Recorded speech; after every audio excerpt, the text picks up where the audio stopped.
Help! My house is on fire.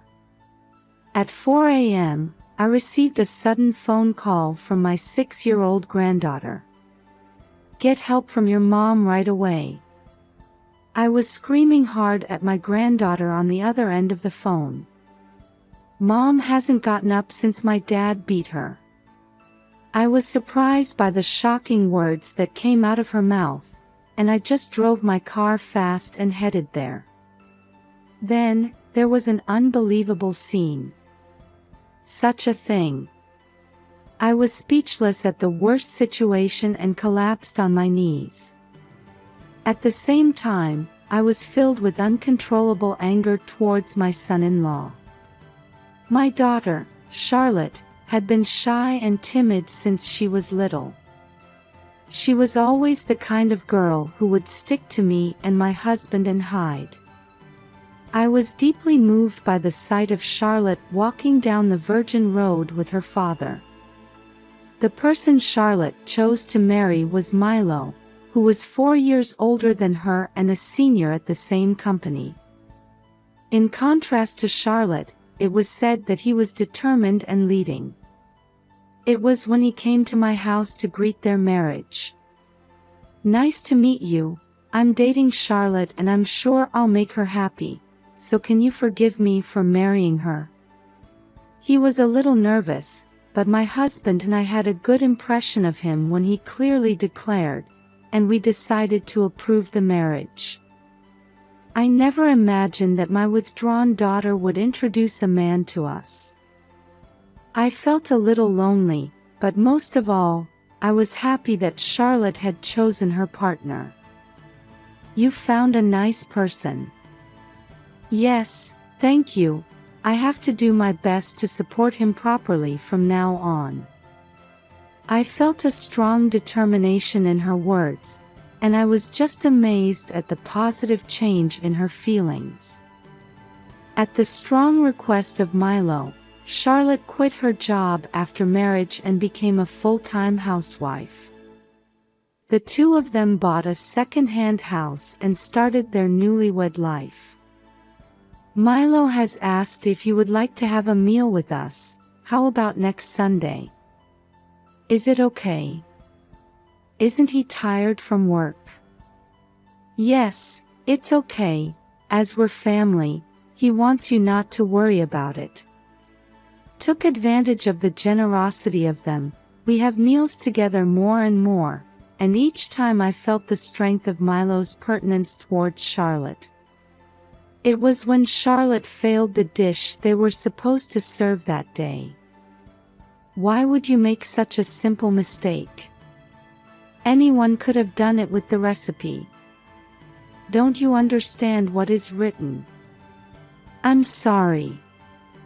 Milo's voice was raging, and Charlotte was looking down with a very sad expression. What's wrong? Are you okay? Mother-in-law, I'm sorry, it looks like Charlotte has messed up. Oh yes, I'm going to help Charlotte, so Milo, will you keep me company with my husband? But then I feel so sorry. My husband beckoned the hesitant son-in-law and drank with him, so the situation was settled. Mom, I'm sorry you came all this way. It's okay.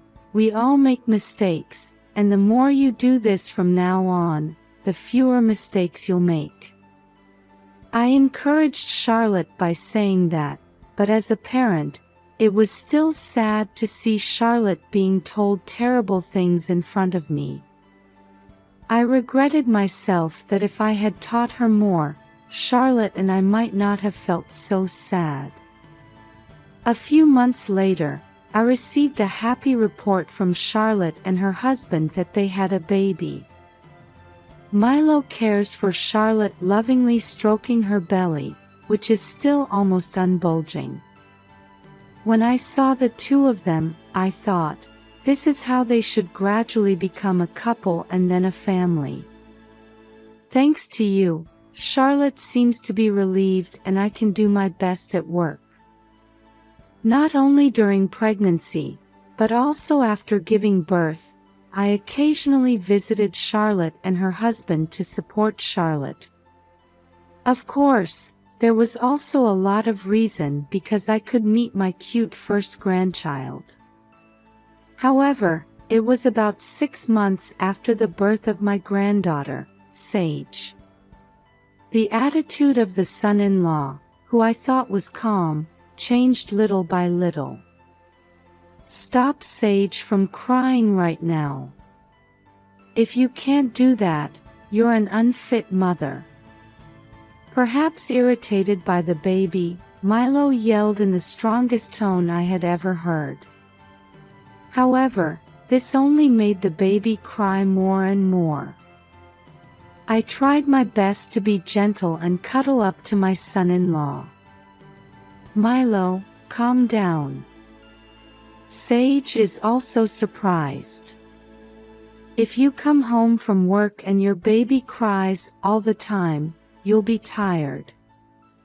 But, mother-in-law, don't spoil Charlotte too much." In the middle of the conversation, he covered his words and said it harshly to me. And as it was, the son-in-law walked out of the room. "Mom, I'm sorry for making you feel uncomfortable."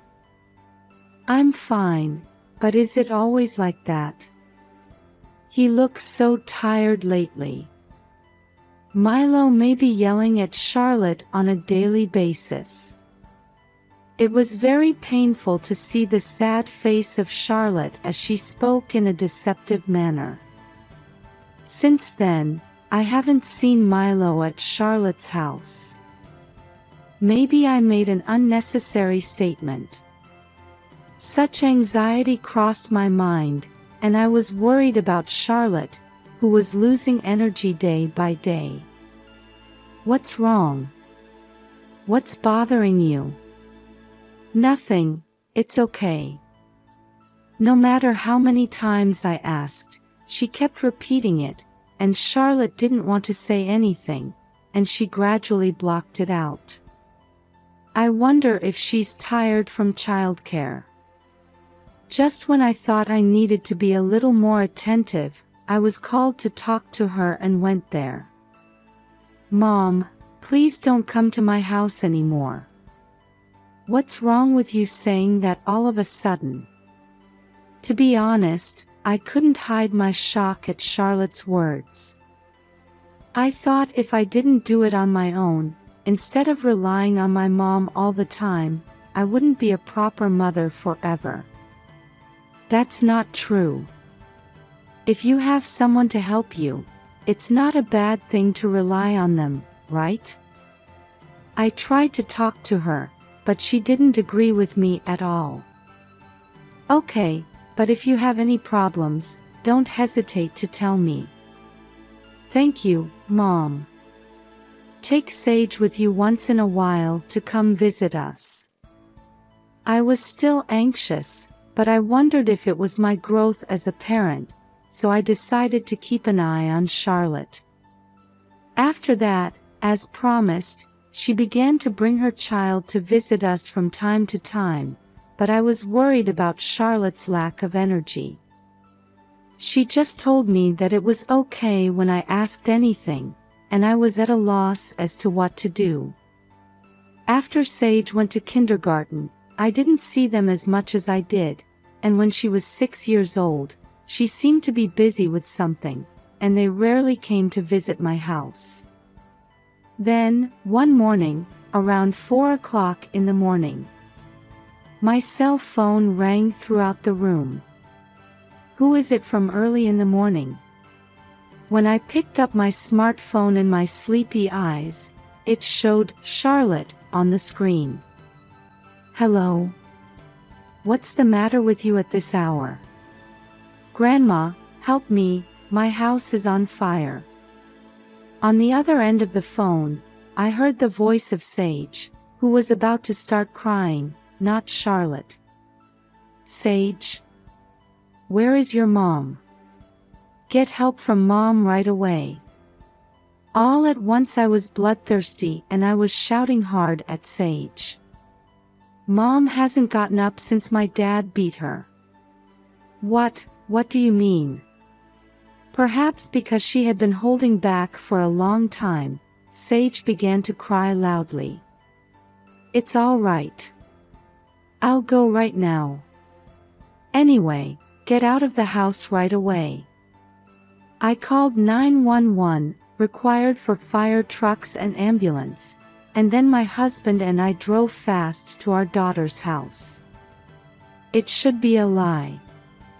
When we arrived, an unimaginable and horrifying scene came to life. The fire spread more than I expected, and I was stunned speechless. As the firefighting effort took place in front of me, I was helpless and collapsed to my knees in shock. When I was being held by my husband and watching the situation, Charlotte came out on a stretcher from inside. Charlotte! Charlotte! From behind her, I could see Sage being held by the emergency services. Grandma! When Sage noticed me, she immediately ran up to me and hugged me. I was scared. I see, but I'm glad you're safe. I hugged Sage with all my might. And I was to ride in the ambulance with Sage and Charlotte.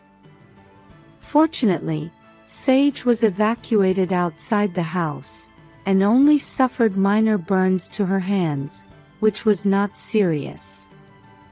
Charlotte, on the other hand, was unconscious and went straight to the intensive care unit. The doctor told me with a serious expression, "I want you to be prepared," and I couldn't hide my upset. However, I was determined not to cause anxiety to Sage, so I was motivated and behaved with dignity. Anyway, I kept calling my son-in-law to let him know what was going on, but it just rang and there was no sign of connection. "Milo, where and what are you doing?" I decided to come back later and first talk to Sage. "Can you tell me what Dad did to Mom?" Yes, I woke up to Mom's voice saying, "Stop it," and Dad's loud voice. When the granddaughter went to the front of the room where their voices were heard, Milo raised his hand to Charlotte and then went somewhere. She was worried about her mom and went into the room after her dad was gone. "I was told to give this bear to your grandma." Charlotte said that, pointing to a stuffed animal on the shelf and hanging Sage her phone along with it. "I was next to Mom the whole time, and I smelled something weird, and when I went over, there was a fire." Sage immediately went back to her mom's room, but no matter how much she called Mom, Charlotte wouldn't wake up, and she didn't know what to do, so she called me. "I see. Thank you for contacting me." "Yes." "Hey, Grandma. Do you think Mommy is okay?" "The doctors are doing their best, so it should be okay."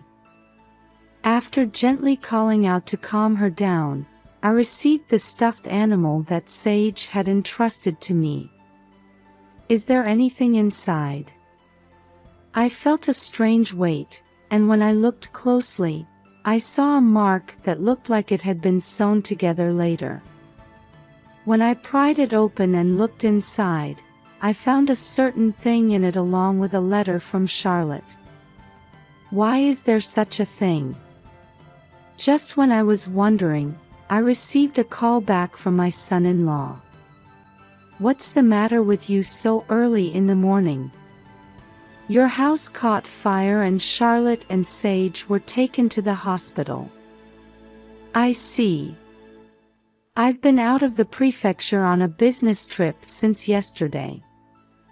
I don't think I'll be able to go home until later tonight." My son-in-law didn't seem too surprised, didn't worry about his wife and child, and didn't ask anything more. What the hell is he going to do with a lie?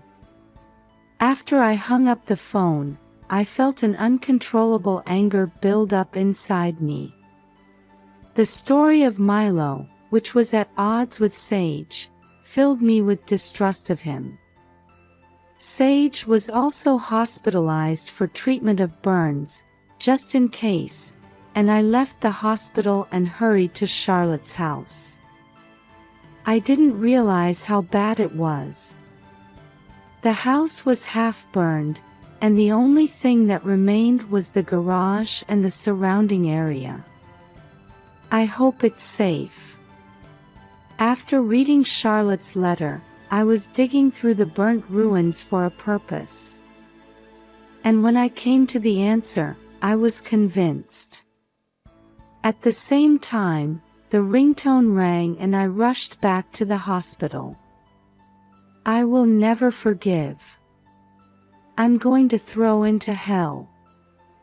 I vowed to do so, and while trembling with anger, I decided to take revenge on my son-in-law. Later that night, a solemn-looking Milo came to our house. After I got home, I contacted him and said, "Charlotte is gone, and I want to talk to you about the future." "Where's Charlotte?" "She's not here. Sage is in the hospital for treatment of burns." "I see." The son-in-law didn't change his expression, he just nodded, and I couldn't read what he was thinking. "We've made the arrangements for the future. I'm sorry, I didn't discuss anything with you about anything." "No, I'm sorry that I had to leave everything to you, thank you." It seemed he felt a little sorry for us. Milo bowed deeply. "It's so sudden that I can't sort out my feelings, so I want to leave the funeral and all the procedures after that to you." "That's not right, is it? If I don't distract myself at work, I don't think I can keep myself going due to shock." He stood up with his head down, and then he walked towards the front door. "I'm not going to let it be over here." So I pulled out of my pocket a letter from Charlotte. "The fact that you are reading this now means that I am no longer in this world. I'm sorry I've worried you all this time." As I began to read with my voice trembling, my son-in-law stopped walking. "Is that her testament? Does that mean that my wife set fire to herself?" "She's not that weak of a person, just listen to the end." "But that is," Milo said with a disgruntled voice, but I snapped Charlotte's words to him. "It's all due to my husband." "What? It cannot be. Charlotte's going to try to trap me at the end." Just when he seemed to deny it out loud, Milo began to sniffle and pretended to cry. "Can you excuse me even if you see this?"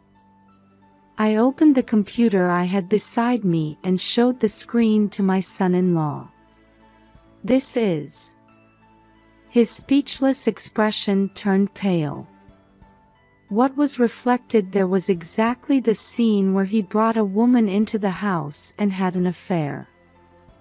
"Why do you have such a thing?" Charlotte had this in a stuffed animal in the living room. I held out a small camera in front of him. Why did she do such a selfish thing? My son-in-law became angry and slammed his fist on the table. In Charlotte's letter, she expressed concern about her husband's actions, saying that he might be having an affair while she was away. After the birth of her child, Charlotte, who had been suspicious of Milo for not returning home and treating her coldly, was trying to prove by herself. What the hell is that? Milo tries to leave the room while mumbling about it, perhaps because he had become inconvenienced. Where are you going? It's not finished. Is it still something? It's enough." My son-in-law looked disgusted and sighed heavily. Milo started raising his hand on a daily basis because he was so preoccupied with his cheating partner that he got in the way of me. Again, without any evidence. "Let's finish then. Do you think I don't have any? And you can't end it like this." I slapped the video in front of my son-in-law again. "Is it about time you explain what that means?" "Show." Cornered, he lifted the computer and threw it to the floor vigorously. "What are you doing?" I wish she could just shut up and obey what I say, but since our kid was born, she's been expressing her opinion more and more. "What's wrong with that?" "She's trying to make me take care of the kid too, and it's annoying. I'm working outside, so childcare is a woman's job."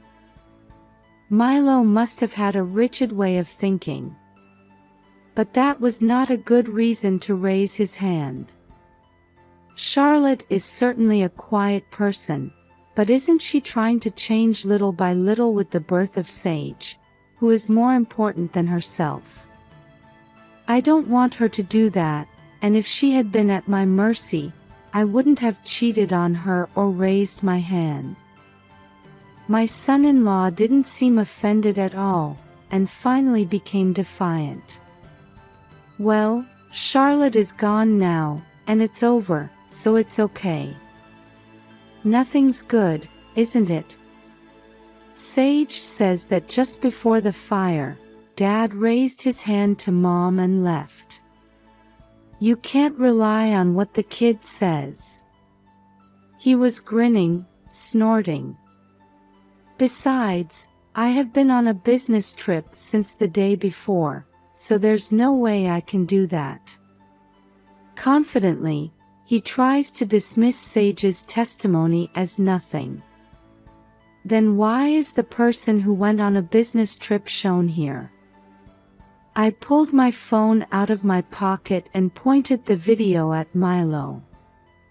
As Sage said, there was my son-in-law who had raised his hand to Charlotte just before the fire. The firefighter said that the fire was likely caused by someone setting it on. "Perhaps you did it." "Oh, I don't know that." "Oh, really? Then, what does this mean?" "What?"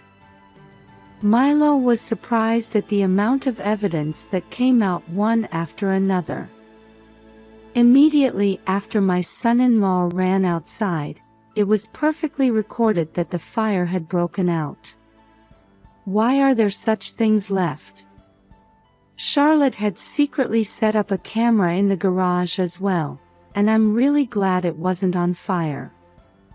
It was the daughter's action to capture the decisive moment of the affair, but my son-in-law would never have imagined that the crime would be exposed in such a way. "I'm going to the police with this." "Wait, I won't let you do that." He had a terrifying look on his face and attacked me to snatch my phone from me. "Stop it. I'm telling you to stop." I resisted, but I was pushed down, and my son-in-law got on top of me and tried to raise his hand to me. "Stop it." Then, here, in the next room, my husband, who was recording the whole thing, stopped it. "Stop, old man." I said, "Get off me." Milo was easily seized by my husband and was unable to move. "I got this from Charlotte." I held out a piece of paper that I had in my bag to him. What do you mean by this?" "I mean..." My son-in-law didn't seem to know what's what. That was right, because what I gave him was the divorce papers with Charlotte's signature in column on it. In fact, thanks to the doctor's diligent treatment, Charlotte managed to survive. The phone call I received when I retrieved the camera in the garage was meant to let me know. How could you tell such a lie that your daughter is gone even though you are parents? My son-in-law, who understood everything, raised his voice. I haven't said she passed away, have I? What's gone is Charlotte's heart, which was so weak to say anything. So you decided on the rest of the arrangements on your own. Aren't you talking about her funeral? Oh, that's about Charlotte's moving. Don't be silly. You fool me. He went on a rampage, desperately trying to shake off the arm that was still being held by my husband. Oh, yes, she said she is going to file a damage report. If the fact that you set it on fire is added, the crime will be quite serious, won't it? As soon as he heard that, Milo held his head, changed his attitude, and started crying at me. No, please don't. If you do that, I'll be finished. We're family, aren't we? And Charlotte and Sage were saved. You're not a family member, and people who do such horrible things should go to hell. I refused him bluntly, and he stood there in a daze. After that, I presented all the evidence to the police, and Milo was arrested. I heard that he was charged with a serious crime and that he would be living behind bars for the time being. And the divorce with Charlotte was officially finalized. She charged a total of $150,000, $80,000 for alimony and medical expenses due to emotional distress, $70,000 for child support, and $10,000 for the cheating partner. Milo's parents took care of all the expenses. They said that he would pay for his sins and return it when he came out, but after that, they would disinherit him.